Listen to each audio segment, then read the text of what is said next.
क्योंकि अब ये बात शुरू हो गई है। मैंने बड़े अरसे से ये सारी चीजें अपने दिल में रखी हुई थी, मैं खोल के आज आपके सामने रख देता हूं कि हुआ क्या, कि ये असल वो बात थी जो पूरा गेम हुआ और किस तरीके से हुआ। इमरान खान ने क्यों जनरल बाजवा को कहा कि आपको 6 महीने की एक्सटेंशन दे देते हैं। हुकूमत 1 साल की देना चाहती थी, बाजवा 2 साल की लेना चाहते थे, और ये सारा गेम चल रहा था। General Bajwa was the key player जिसने सबको, क्योंकि अब ये बात शुरू हो गई है। मैंने बड़े अरसे से ये सारी चीजें अपने दिल में रखी हुई थी, मैं खोल के आज आपके सामने रख देता हूं कि हुआ क्या था। हुआ यह था कि जनरल बाजवा का दिल नहीं भर रहा था एक्सटेंशन से। जब इनको 2019 में एक्सटेंशन मिली और सारी पॉलिटिकल पार्टीज ने इनको एक्सटेंशन दी, तो जनरल बाजवा ये क्लेम करते थे कि मैं इमरान खान का आर्मी चीफ नहीं हूं, मैं सारी पॉलिटिकल पार्टीज का मुत्तफिक का आर्मी चीफ हूं, पाकिस्तान का आर्मी चीफ हूं।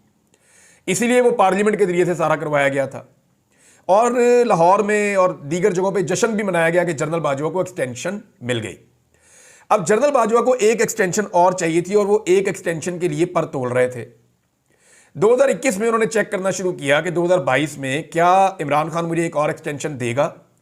तो जनरल बाजवा के जो बहुत करीबी लोग थे पाकिस्तान तहरीक इंसाफ में, जो इमरान खान साहब के वज़रा के अंदर भी शामिल थे, बाद में वो छोड़कर भी इमरान खान साहब को चले गए, उनसे जनरल बाजवा ने राब्ता किया और अंदाजा लगाने के लिए कहा कि जरा अंदाजा तो लगाएं कि मामला क्या है। तो जब इमरान खान साहब के साथ ऑफ द रिकॉर्ड लोगों ने बात की, तो इमरान खान साहब ने कहा यार मैं पहले एक्सटेंशन देकर पछता रहा हूं, मैंने अपना असूल तोड़ा है, तो मैं दोबारा एक्सटेंशन देना है, अभी बड़ा वक्त पड़ा है, देखेंगे। इमरान खान साहब ने नागवारी का इजहार किया इस सवाल के जवाब में। यह इंफॉर्मेशन जनरल बाजवा तक पहुंच गई कि इमरान खान मुझे जाती तौर पर एक्सटेंशन मजीद देने के हक में नहीं है। अच्छा, यह बात सिर्फ बाजवा साहब तक नहीं पहुंची, आसपास भी पहुंच गई, यानी जो मिलिट्री एस्टेब्लिशमेंट के हल्के हैं उनके अंदर भी चली गई। बाजवा साहब ने बेइज्जती महसूस की, उन्होंने कहा जी एक्सटेंशन तो मैंने लेनी है, अब इमरान खान नहीं होगा, एक्सटेंशन मैं ले लूंगा, मैं अपने बंदे लाके एक्सटेंशन ले लूंगा। वैसे भी उनके दिल के अंदर एक प्यार मोहब्बत तो था मियां नवाज शरीफ साहब के साथ, वो सब जानते हैं कि जनरल बाजवा और क्या ताल्लुक है नवाज शरीफ का और जनरल बाजवा के ससुर का और ख्वाजा आसिफ का, ये नेक्सस है क्या एक्चुअली, ये सबको पता है, कुछ छुपी हुई बात नहीं है। जनरल बाजवा ने 2 टारगेट सेट किए थे, इमरान खान को हटाकर दूसरी पार्टी लाकर उससे अपने लिए एक्सटेंशन लेने के लिए 2 टारगेट थे। नंबर 1, पाकिस्तान की पॉलिटिकल पार्टीज, उनको सबको राजी करना है कि इमरान खान की हुकूमत गिरा के आप आएं और आके मुझे एक्सटेंशन दें। नंबर 2, पाकिस्तान की मिलिट्री एस्टेब्लिशमेंट को राजी करना है, क्योंकि इमरान खान मिलिट्री एस्टेब्लिशमेंट के अंदर मकबूल थे। तो सबसे पहले तो फैज हमीद को हटाया गया और जनरल नदीम अंजुम साहब आ गए। अब हुआ यह कि मिलिट्री एस्टेब्लिशमेंट को कैसे समझाया जाए। मैंने आपको कई दिनों से एक बात कर रहा हूं कि पाकिस्तान की मिलिट्री एस्टेब्लिशमेंट का एक रिकॉर्ड बड़ा क्लियर है और हमेशा से क्लियर है कि वो कभी भी अमेरिका के खिलाफ नहीं जाते, जो अमेरिका कहता है वो वही करते हैं। तो मिलिट्री एस्टेब्लिशमेंट को कंट्रोल करने के लिए अमेरिका से एक दबाव दरकार था, ताकि जनरल बाजवा के साथ सारे के सारे मिल जाएं। अब अमेरिका के अंदर लॉबिंग शुरू करवाई गई 2021 में। 2021 में सॉरी, ये लॉबिंग बहुत तेज हो गई और उसके लिए पैसा भी पाकिस्तान का खर्च हुआ। ये कहानी सारी अब सामने आ चुकी है, ढकी छुपी नहीं है, अखबारात में छप भी चुकी है। तो जनरल बाजवा साहब ने अमेरिका में लॉबिंग करवा के उनको बताया इमरान खान आपके लिए बहुत बुरा है, मैं आपके लिए बहुत अच्छा हूं, ये बाकी पॉलिटिकल पार्टीज बेहतर है आपके लिए, इमरान खान बहुत बुरा है। जो बाइडन पहले ही इमरान खान साहब से शख्सी तौर पर थोड़ा सा वो रखते थे बुग्स, तो वो फौरी तौर पर इनके ट्रैप में आए और जबरदस्त किस्म का एक वहां से साइफर आ गया। जनरल बाजवा साहब, अब देखिए इमरान खान साहब बार बार पूछते थे साइफर लिखा किसके नाम गया था, कि इमरान खान को निकालो, किसके नाम था। यानी लिखा तो आपके वो साइफर तो एक्चुअली नोट्स होते हैं ना, एक्चुअली तो साइफर नोट्स होते हैं, जो मीटिंग हो रही होती है, तो वो ऑर्डर किसके लिए था, एक्चुअली पाकिस्तान की एस्टेब्लिशमेंट के लिए था। तो जनरल बाजवा ने मिलिट्री एस्टेब्लिशमेंट को बताया कि जनाब ए हो गया, अमेरिका इमरान खान को अब बर्दाश्त नहीं कर रहा है, इसको निकालना पड़ेगा। सियासतदानों को जनरल बाजवा ने डराया कि इमरान खान जो है ना वो जनरल फैज हमीद को ले आएगा और ये जितना आपके ऊपर जुल्म हुआ है ना, ये सारा जनरल फैज हमीद ने किया, मैं तो आपके साथ हूं। ये करके सियासतदानों को भी राजी कर लिया और फिर पाकिस्तान में रजीम चेंज ऑपरेशन करवा दिया। ये है जी सारा खेल। इस तरह जनरल बाजवा ने अमेरिका को भी इस्तेमाल किया और अमेरिका ने इमरान खान का रजीम तब्दील करवाया। वो इसके अंदर ना सिर्फ इन्वॉल्व हुए बल्कि उन्होंने बहुत सारी एफर्ट की। फिर उसके बाद जो सहाफ़ी शामिल हुए, बहुत सारे आपके सियासतदान शामिल हुए, बंदे तोड़े गए, बहुत सारा पैसा इन्वॉल्व हुआ और इस तरह जनरल बाजवा ने रजीम चेंज करवा दिया। अब दो सवाल पैदा होते हैं कि उसके बाद जनरल बाजवा को एक्सटेंशन क्यों नहीं मिली, और फिर इमरान खान साहब ने जनरल बाजवा को क्यों कहा कि आप एक्सटेंशन लेनी है।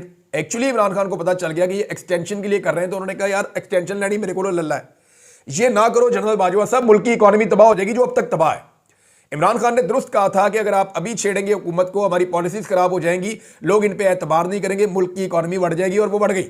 वो अभी तक ठीक नहीं हो रही, सारे कोशिशें करके देख चुके हैं, यानी जो फौज ने भी एफर्ट डाली उसका भी कुछ नहीं बना, कोई कुछ नहीं कर सका इकॉनमी को ठीक करने के लिए। इमरान खान ने ठीक कहा था, तो इससे बेहतर तो था जनरल बाजवा इमरान खान से एक्सटेंशन ले लेते, कम से कम ये तजुर्बा तो ना करते।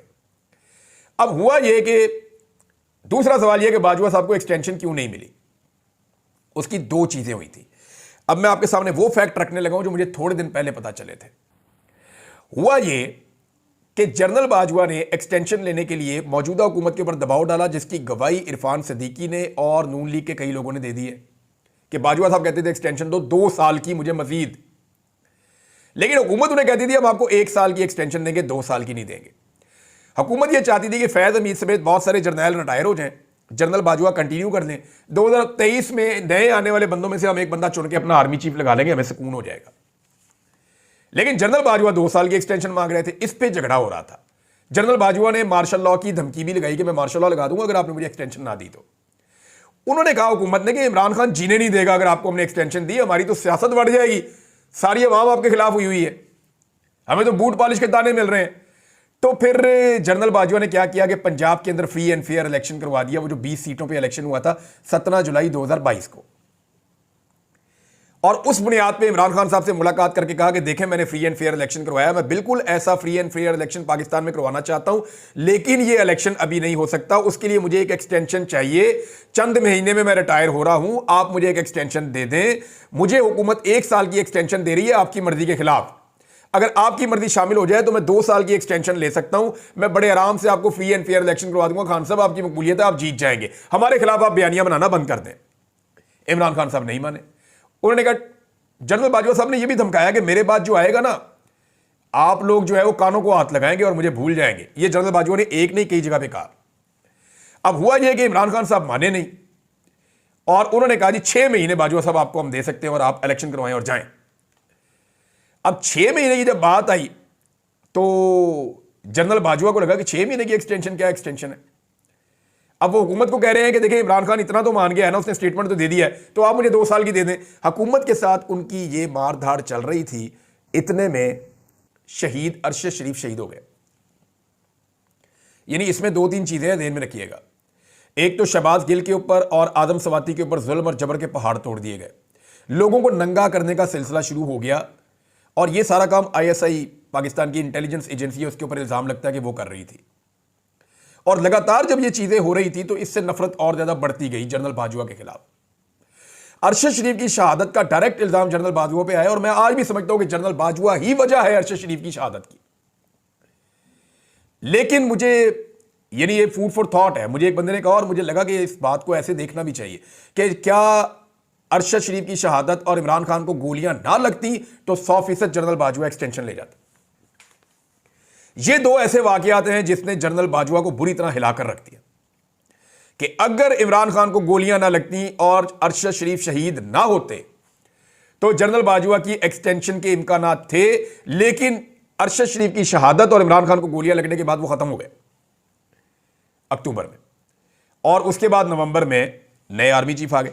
ये है जनाब अब तक की सारी कहानी वो बात थी जो पूरा गेम हुआ और किस तरीके से हुआ। इमरान खान ने क्यों जनरल बाजवा को कहा कि आपको 6 महीने की एक्सटेंशन दे देते हैं, हुकूमत 1 साल की देना चाहती थी, बाजवा 2 साल की लेना चाहते थे, और ये सारा गेम चल रहा था। General Bajwa was the key player जिसने सबको इस्तेमाल किया अपनी एक एक्सटेंशन के लिए, और अल्लाह की करनी देखें एक्सटेंशन भी नहीं मिली।